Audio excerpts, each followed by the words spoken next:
నమస్కారం అండి. మనం ఇప్పుడు శ్రీమతి రావులపల్లి రామలక్ష్మి గారు రాసిన అత్తమ్మ అనే కథను విందామా? మధ్యాహ్న సమయం. ఎండ తీక్షణంగా కాస్తుంది.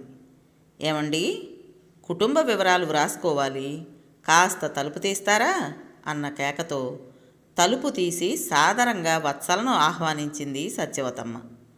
పాత కుర్చీ వేసి కుండలోని మంచినీళ్ళు ఇచ్చింది. చల్లని నీళ్లు త్రాగగానే ఎంతో సేదతీరినట్టయింది వత్సలకు. గత 10 రోజుల నుంచి జనాభా లెక్కల సేకరణ నిమిత్తం ఇళ్ల సందర్శన చేస్తుంది. మానవతా విలువలు అడుగంటిపోతున్న ఈ రోజులలో మర్యాద కోసమన్నా లోపలికి ఆహ్వానించరు. హౌస్ లిస్టింగ్ షీట్లో 35 కాలమ్స్ నింపాలి, ఫ్యామిలీ షీట్ నింపాలి, సంతకాలు పెట్టించుకోవాలి. ఒక కుటుంబానికి వివరాలు వ్రాయడానికి కనీసం అర్ధగంట సమయం పడుతుంది. ప్రతి ఇంటి దగ్గర నుంచునే వ్రాయాలంటే ఎంత కష్టం. కానీ ఈ వృద్ధురాలు చదువుకోకపోయినా ఎంత సంస్కారం!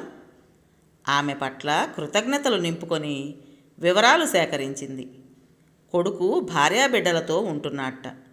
తనను నెత్తిన పెట్టుకుని చూసుకుంటాడని, తనకు కావలసినవన్నీ కొడుకే అమరుస్తాడని తెలిపింది.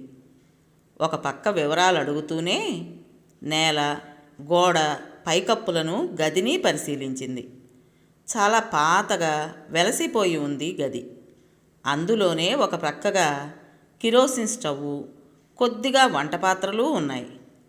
అమ్మా, ఎప్పుడు తిన్నావో ఏమో, కాసేపు ఆగు తల్లి, ఓ ముద్ద వండుతాను, తినేసి వెళుదువు గాని. పాపం, ఎండనబడి తిరుగుతున్నావు. కళ్ళు చెమర్చాయి వత్సలకు ఆ ముసలామె ఆప్యాయతకి. ఇదిగో మా అమ్మ నా టిఫిన్ బాక్సు. మా టీచర్లకి బ్యాగ్లో టిఫిన్ బాక్సులుంటాయిలే. చిన్నగా నవ్వుకుంటూ వెళ్ళడానికి లేచింది. ఇంతలో గుమ్మంలో స్కూటర్ ఆగిన శబ్దం వినపడింది.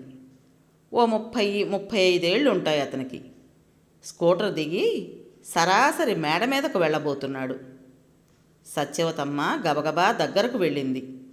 బాబూ, మురళి, బియ్యం తెచ్చావా? ఆశగా అడిగింది.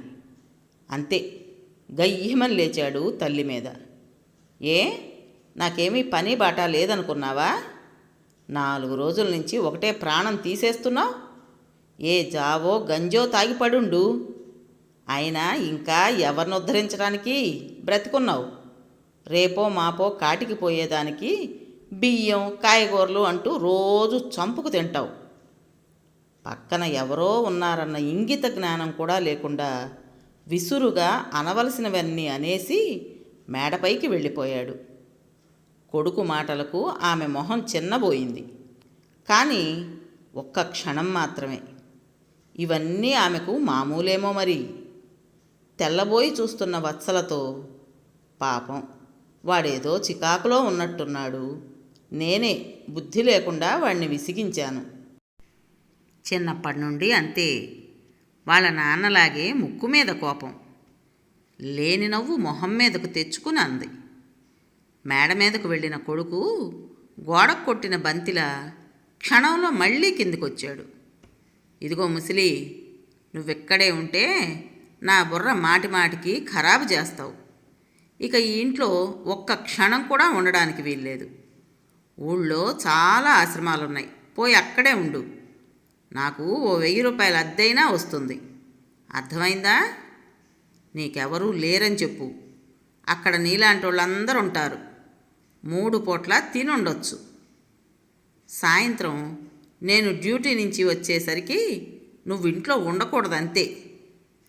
తల్లికి వార్నింగ్ ఇచ్చేసి చాటుగా చూస్తున్న పెళ్ళానికి కళ్ళతోనే సైగ చేసి వెళ్ళిపోయాడు. ముఖంలో రక్తం చుక్కలేనట్టున్న ఆమెను చూస్తే జాలేసింది. ఇక చేసేదేమీ లేక ప్రక్కింటికి దారితీసింది. బంగాళాఖాతంలో అల్పపీడనం 2 రోజులుగా ఎడతెరిపి లేకుండా వాన కురుస్తూనే ఉంది. ఈరోజే కాస్త తెరిపిచ్చింది. ఈ వేసవి సెలవుల్లో సరదాగా కుటుంబ సభ్యులతో గడపకుండా ఈ సెన్సస్ డ్యూటీ ఒకటి అని మనస్సులోనే తిట్టుకుంటూ బయలుదేరింది వత్సల. నేలంతా ఇంకా చిత్తడిగా బురదగా ఉంది. ఈరోజు అసలు వెళ్ళకూడదు అనుకుంది. కానీ రేపు మళ్ళీ కుళాయిలు వచ్చే రోజు. తనకు అస్సలు రెస్పాన్స్ ఇవ్వరు. ఈ 2 రోజులు సత్యవతమ్మే మనసులో మెదిలింది. ముందు ఆమెను పలకరించి అప్పుడు సర్వే మొదలు పెడదాం అనుకుంది. ఆటోలో అర్ధగంటలో ఆ ఏరియా చేరుకుంది. సత్యవతమ్మ ఇంటి ముందు టెంట్ వేసుంది. ఆమె చనిపోయి 3వ రోజట. చిన్నదినం చేస్తున్నారు. చుట్టుప్రక్కల వాళ్ళు ఆమె చావు గూర్చి ఏవేవో గుసగుసలాడుకుంటున్నారు. కానీ పైకి మాత్రం మౌనం నటిస్తున్నారు. ఆమె ఫోటోకి దండ వేసుంది. దీపం వెలిగించారు. ఫోటో దగ్గర ఆమెకిష్టమైన పలహారాలన్నీ ఉంచారు. అమ్మకు నాటుకోడి కూరంటే ఎంత ఇష్టమో, అందుకే మా ఆవిడ కష్టపడి వండి పెట్టింది అమ్మకు. గద్గద స్వరంతో చెప్తున్నాడు మురళి అక్కడి వారికి. వత్సలకు ఒళ్ళు మండిపోయింది. అది నటనేనని తనతో పాటు అక్కడున్న వారందరికీ తెలుసు. బ్రతికుండగా గుప్పెడు మెతుకులు పెట్టడానికి మహా కష్టపడిపోతుంటారు. చనిపోయాక బిర్యానీ నుంచి పాయసం వరకు ఫోటో దగ్గర పెడతారు. నిజంగా ఆమె లేచొచ్చి తింటానంటే అక్కడ గంజన్నం కూడా ఉంచరేమో. చిచి, ఏం మనుషులో. విరక్తిగా కదిలింది వత్సల. రాత్రి పడగ్గదిలో భర్తతో తన గోడునంతా వెళ్ళబోసుకుంది. సత్యవతమ్మ చావుకి ఆమె కుమారుడే కారణం అంది. విశ్వాసఘాతకుడు అంది. భార్య కోపం తగ్గే వరకు ఆగి అన్నాడు, వత్సల, నువ్వు కోపగించుకోనంటే ఓ విషయం చెప్తాను. ఒక్క సత్యవతమ్మే కాదు, ప్రతి స్త్రీ తన మాతృప్రేమతో బిడ్డల మీద మమకారం పెంచుకుంటుంది. పెద్దయ్యాక వారు తల్లిదండ్రులను ఆదరించరు. వారు కూర్చున్న చెట్టునే నరుక్కున్నట్టు తల్లిదండ్రులను వృద్ధాప్యంలో కష్టపెడతారు. మా అమ్మదే తీసుకో. నేను పుట్టగానే నాన్న చనిపోయినా తల్లి తండ్రి తానై పెంచింది. ఆమెకు పురిట్లో జబ్బు చేసి పోతపాలతో పెంచిందని ఒకసారి నీతో చెప్తే నువ్వు మాటి మాటికి మా అమ్మను ఎలా ఏసడించేదానివి? మొన్న సెలవులకి మా ఊళ్ళో జరిగిన సంగతులు గుర్తు తెచ్చుకో ఒక్కసారి అన్న భర్త శ్రీధర్ మాటలకు క్రితం సెలవుల్లోకి వెళ్ళింది ఆమె మనస్సు. కేవలం 2 అంటే 2 రోజులే ఉండే షరతు మీద అత్తవారి ఊరు బయలుదేరింది వత్సల. ఉత్త చెవి కన్నా తాటాకు చెవి మేలని 2 రోజులకైనా భార్య ఒప్పుకుందని సంతోషించాడు శ్రీధర్. ఆటో దిగి గుమ్మంలో అడుగుపెట్టిన కొడుకు కోడలు మనవణ్ణి చూసి చాటంతయ్యింది రాజమ్మ మొహం. కొడుక్కిష్టమని చంద్రకాంతలకు పెసరపప్పు నానబెట్టింది. గుత్తి వంకాయ కూర వండి బెండకాయ పులుసు చేసింది. గోంగూర బండపచ్చడి చేసింది. కమ్మగా వేడివేడిగా వండిపెట్టిన భోజనాలు సుష్టుగా తిని మధ్యాహ్నం హాయిగా నిద్రపోయారు.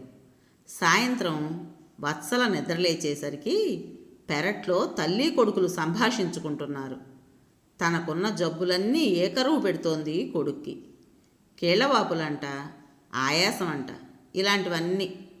శ్రీధర్ అంటున్నాడు, అమ్మా నాతో పట్నం వచ్చేయి, అక్కడ మంచి స్పెషలిస్టుకు చూపిస్తాను అని. వత్సలకు ఒళ్ళు మండిపోయింది.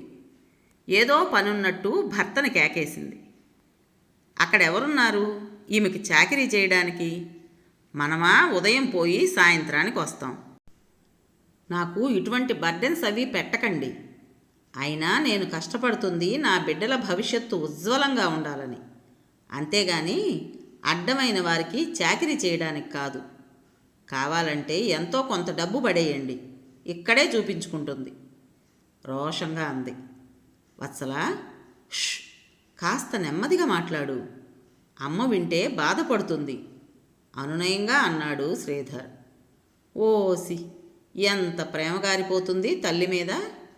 పోతపాలతో పెరిగితేనే ఇంత ప్రేమ అయితే తల్లిపాలు తాగితే ఇంకెంత తల్లడిల్లిపోదురో.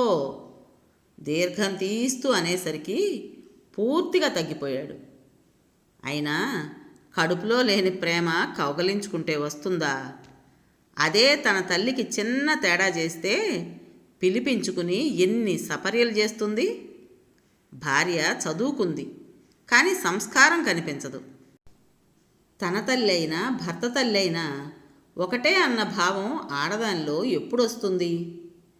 ఇప్పుడు భార్యతో వాగ్వాదానికి దిగి ఎడమొహం పెడమొహంలా ఉండే కంటే ఉన్న 2 రోజులు తల్లి ఎదుట సంతోషంగా ఉంటే సరి.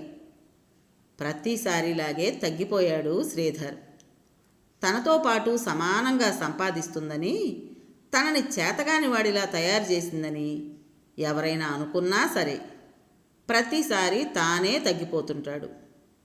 పక్కింటామితో పాటు ప్రతివారు రాజమ్మని అడగటమే, కొడుకుతో ఊరెళ్తానంటివే, డాక్టర్కు చూపించుకోవడానికి వెళుతున్నావా వదినా అని. నా కొడుకు కోడలు తమతో తీసుకుపోతామని ఒకటే పోరు పెడుతున్నారు వదినా, కానీ నేనే వెళ్ళడం లేదు. నే వెళ్ళిపోతే ఇక్కడ నోరులేని మూగ జంతువులను ఎవరు చూస్తారు? ఆవు దూడలను చూపిస్తూ అంది. అత్తమ్మ తన మాటలు వినే ఉంటుంది, కానీ విననట్టే మామూలుగానే ఆప్యాయతగానే ఉంది. 2 రోజులు అట్లా గడిపేసి ఊరొచ్చేశారు. ఈ మధ్య అత్తమ్మ పోస్టు కార్డు ఎవరితోనో రాయించింది తమ క్షేమ సమాచారాల గూర్చి. ఆమెకు మాత్రం తాము తప్ప ఎవరున్నారు? కొడుకు కోడలే తన సర్వస్వం అనుకుంటుంది. ఎంత అజ్ఞానిగా ప్రవర్తించింది ఇన్నాళ్ళు. తమపై మనస్తాపం చెంది సత్యవతమ్మలాగే హఠాత్తుగా మరణిస్తే అప్పుడు తాము ఎంత గగ్గోలు పెట్టినా ఫలితం ఏముంటుంది? అమ్మో, దేవుడు తనకి ముందుగానే కళ్ళు తెరిపించాడు. అందులోనూ తను ఒక టీచర్. పిల్లలకు విద్యాబోధనతో పాటు నైతిక విలువలు బోధించే వృత్తిలో ఉంటూ ఇతరులకు మార్గదర్శకురాలిగా ఉండాలే కానీ తను ఒక మనిషిగా ప్రవర్తించిందా? అత్తమ్మా అని ప్రేమగా ఆమెతో మెలిగితే ఎంత ఆనందపడేదామె. ఇన్నాళ్ళు నాలుక జారుడుతో ఎంతో బాధించింది అత్తను.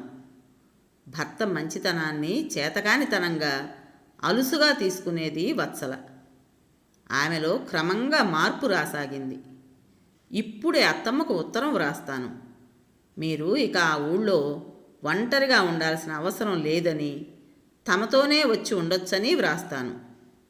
ఇన్నాళ్ళు కళ్ళకు కమ్మిన పొరలు తొలగిపోతుంటే పశ్చాత్తాపంతో అంది, ఏమండి, నా వర్క్ అవ్వగానే ఊరెళ్ళి అత్తమ్మను తీసుకొద్దాం, మనతోనే ఉంచుకుందాం. భార్యలో వచ్చిన మార్పుకి మనసారా ఆనందించాడు శ్రీధర్. కథ పేరు అత్తమ్మ. రచించిన వారు శ్రీమతి రావులపల్లి రామలక్ష్మి గారు. విన్నారు కదండి. మరి ఈ కథ మీకు నచ్చిందా? నచ్చినట్టయితే లైక్ చేసి మరో 4గురికి షేర్ చేయండి. అలాగే ఈ కథ పైన మీ విలువైన అభిప్రాయాన్ని కామెంట్ బాక్స్లో తప్పకుండా తెలియజేస్తారు కదా. మరి ఇంత మంచి కథను మనకు అందించిన రచయిత్రి గారికి మనస్ఫూర్తిగా మనందరి తరపున ధన్యవాదాలు తెలియజేసుకుంటూ, ఇటువంటి మంచి మంచి కథల కోసం మన ఛానల్ని తప్పకుండా సబ్స్క్రైబ్ చేసుకోండి. రేపు మరో మంచి కథతో మీ ముందుకు వస్తాను. అప్పటి వరకు ఉంటానండి.